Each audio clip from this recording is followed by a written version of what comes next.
Hi everyone! It's been quite a long time, but I'm back with another video, and this one might not be as a really good one. I've been quite busy here in Japan, trying to have some kind of normality, having a job and having my life, my married life. And yeah, I wanted to update you guys with how I've been doing here in Japan, and unfortunately it's not been really as I wish it was. I mean, it's not like I had big expectations or anything. I've been to Japan many other times before, but surely this time I think the shock has been greater, and I'm actually struggling to fit in. I'm struggling to be content here in this country. And this video will be about, in a summary, the reasons why that is happening. So hopefully you stick up to the end, and yeah, let's start. So of course, all countries have their up and downs, and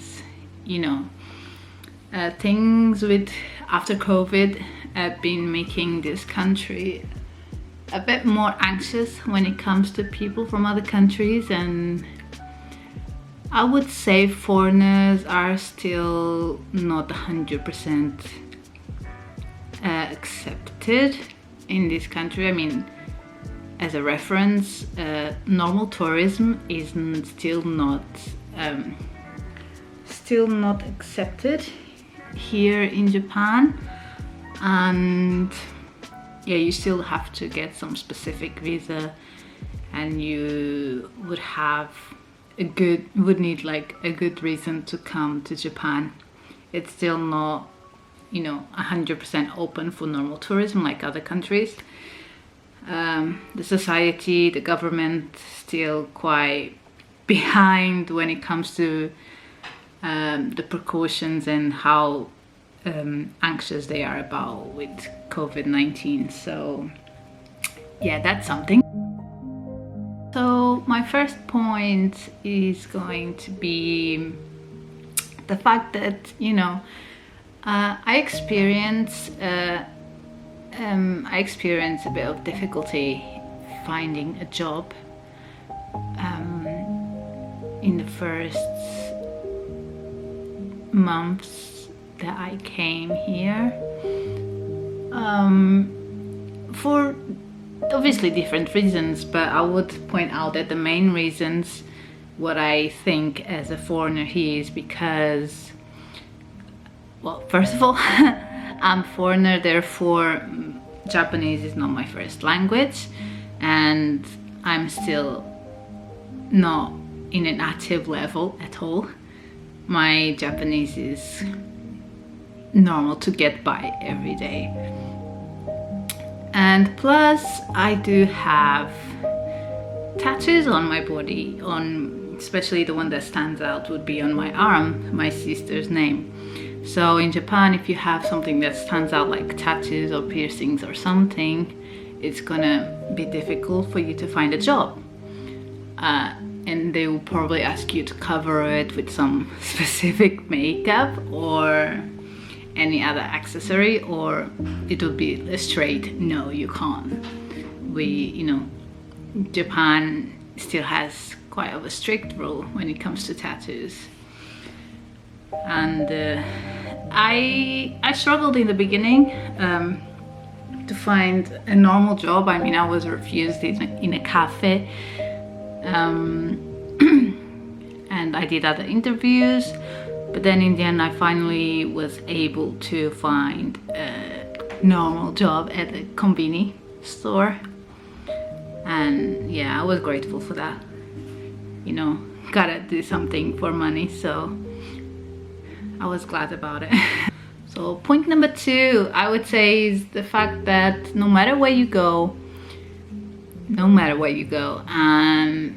people are always gonna be looking at you, and you might think nothing wrong with looking at me. You know, foreigners will stand out and doesn't matter, but at some point it will get uncomfortable and you just really want to just fit in at some point when you are living in Japan, and you don't want to have that dirty looks, especially when you use public transports. It happens quite often, at least to me, that people will not want to sit next to you because they still think that foreigners will bring the virus into the country. It's still that kind of mentality, so just be ready for it. And I'm sure many of you who already live in Japan can agree with this.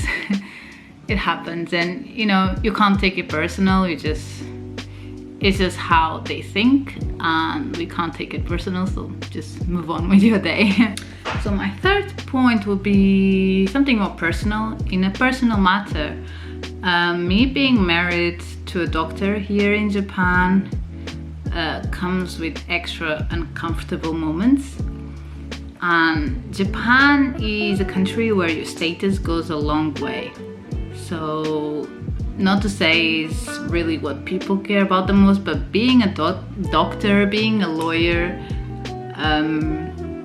if you work in a high-paid job and have a highly respected profession, you will be treated differently, with some higher respect, and people will treat you differently than they would to, you know, a normal person with a normal salary. So I do gotta tell you, I do get the looks when I say, especially when I had my job interviews, I did get the looks of, you know, my husband is a doctor and I'm just, you know, looking for such a normal job as convenience cafe, you know. And they would literally change the tone of their voices. They would literally look at me like, you know, is he really a doctor?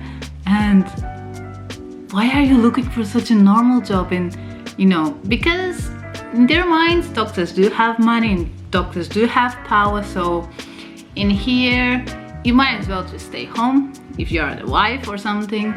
And they would expect you to, you know, doctors' wives to have a different kind of career path, right?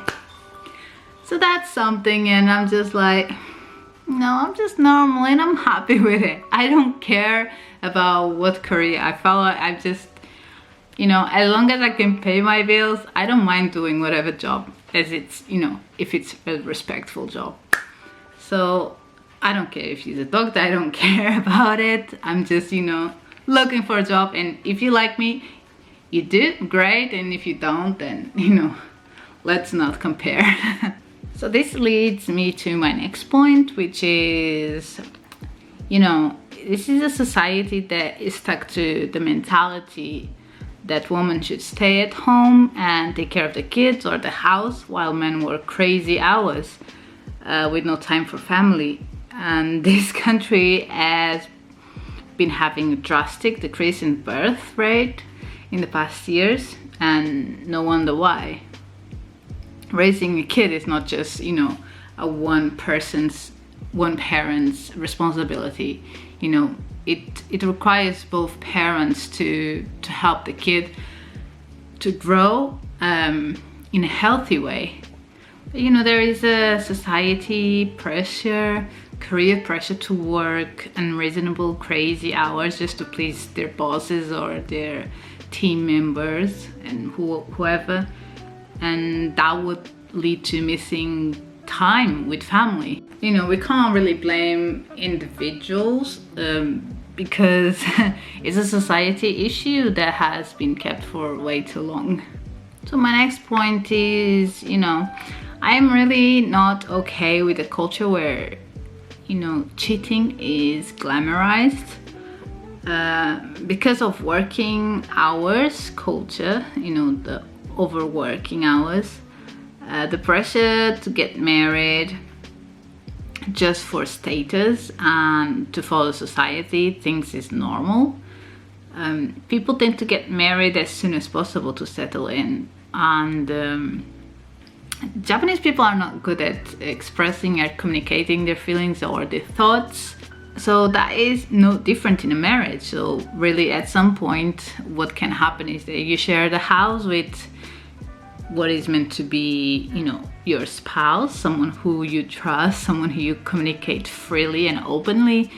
You just really don't, and you end up just sharing the house with someone that at some point you just don't really know who that person is, and you just really focus in what is your main job in the relationship, in the marriage.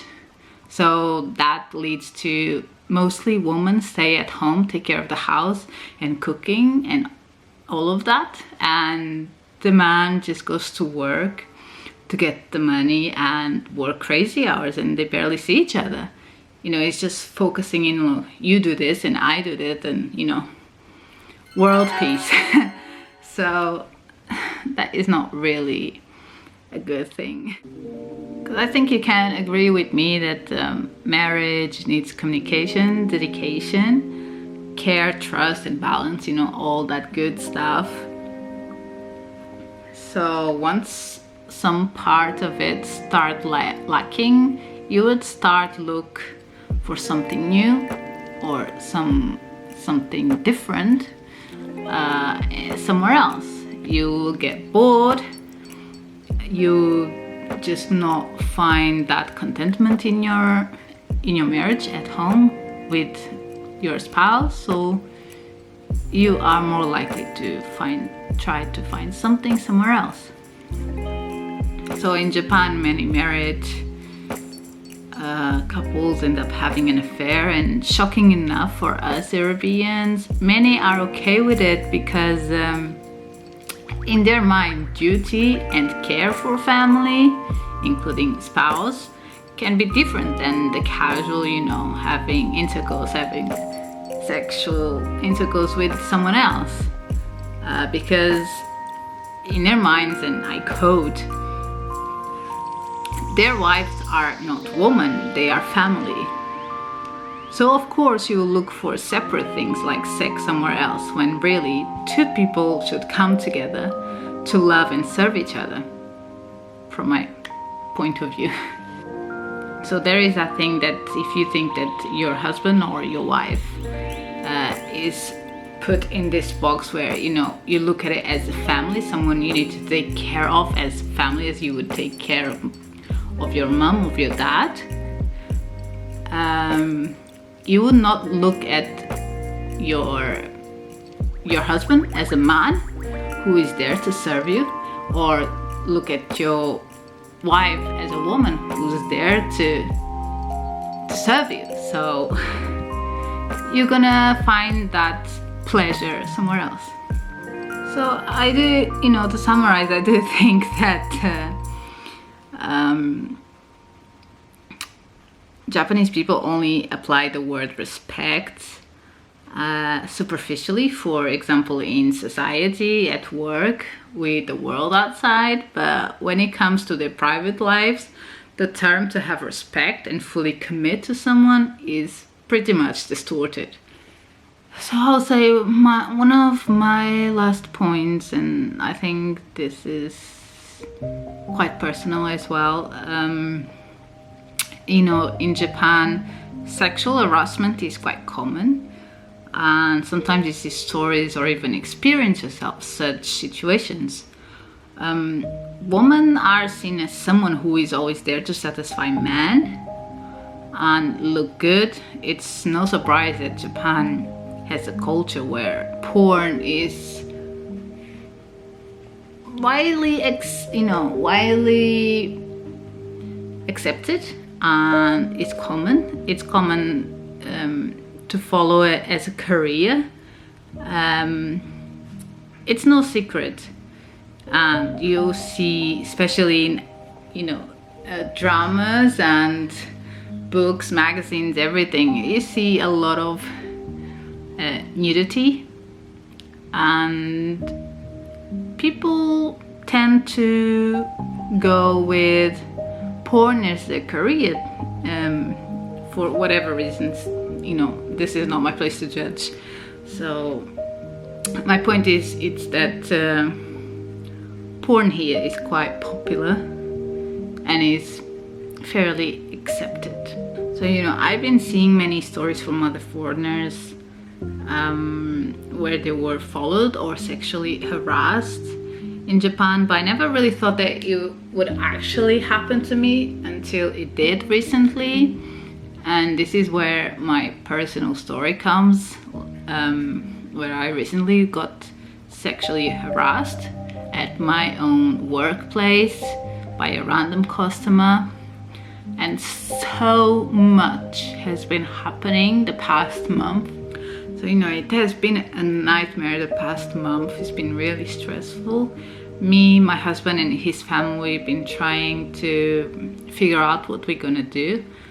Obviously he got arrested, and we've been in the process, just before the higher person decides what's gonna happen to him. Apparently he is very mental, and he's gonna have to go to a mental hospital to get professional help. But there's been so much stress dealing with the police and other higher people, and in general we are just worried because being stalked is quite common in Japan, and I didn't expect it to happen to me. And I spend most of my time alone because my husband is working very long hours in the hospital. So from now on, even though I'm scared and I'm anxious of what can happen outside, I just have to be aware of my surroundings, and I'm gonna have to decide what I'm gonna do with my lifestyle and my work. Obviously after such situation, people can get really traumatized after being sexually harassed, depending on what really happened, and other people just suck it up and move on. But my point is that it's quite common in Japan, and the police obviously is gonna help you, and you're gonna do all your best to get that person arrested, but you're still gonna have to be responsible for yourself and be aware of your surroundings as long as you are in Japan. Obviously these things can happen anywhere else in the world, but 11 years that I was living in England, this never happened, and I didn't expect it would happen in Japan. You call it like a safe country, and where everything is organized, everyone is nice, it's safe. It's not, okay? It's not. And you hear crazy stories, crime, everything in here. So don't have that expectation.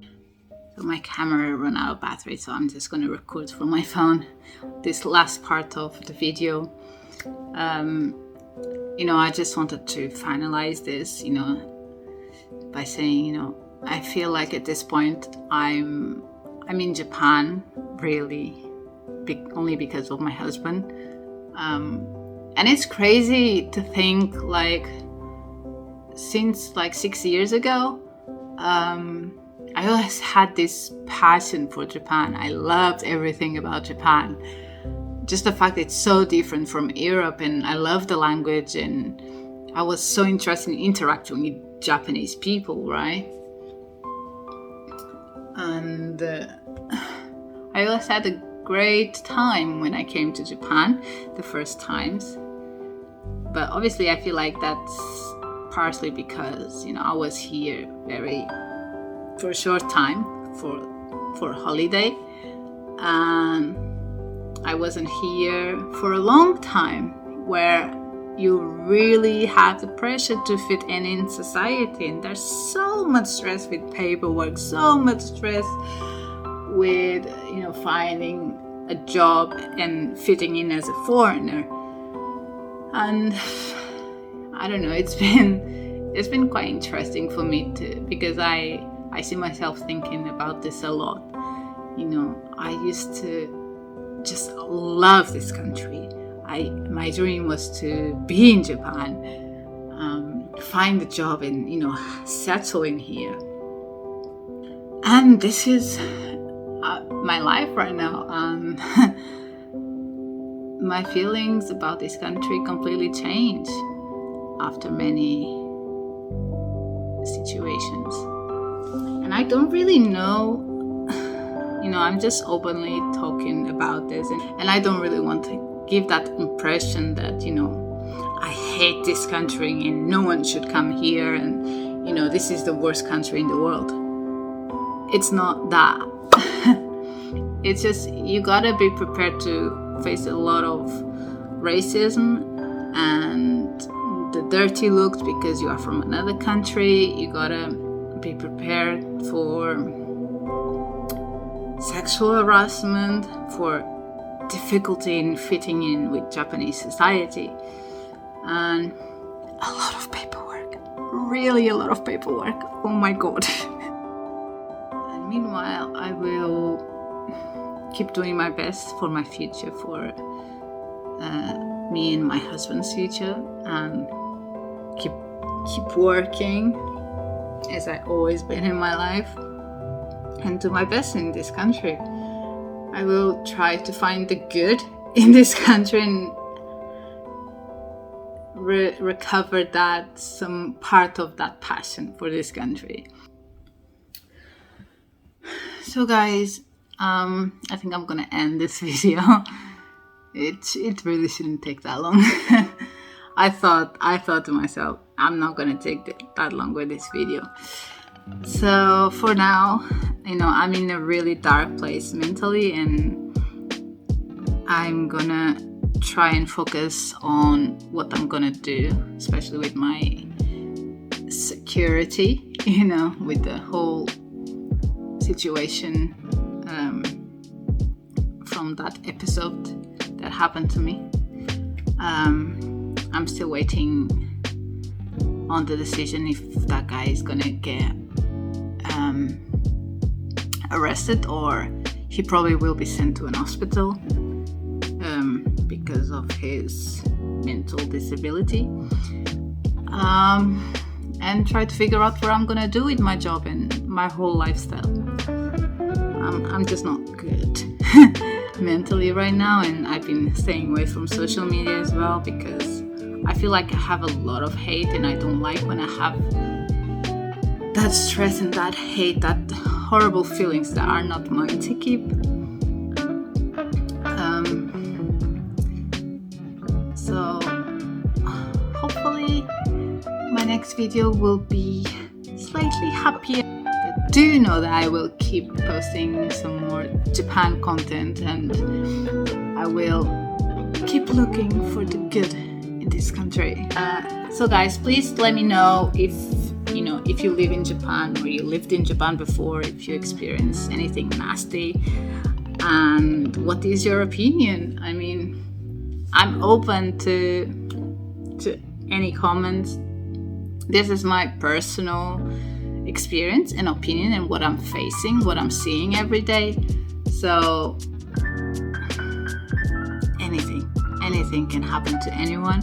So my whole point is just that this country is not as perfect as people might say, and what social media might show you. Once you do live here, you're gonna face a lot of things. So drop that expectations. But surely, there are good things. So anyway, I will see you in my next video. And take care, guys. Thank you.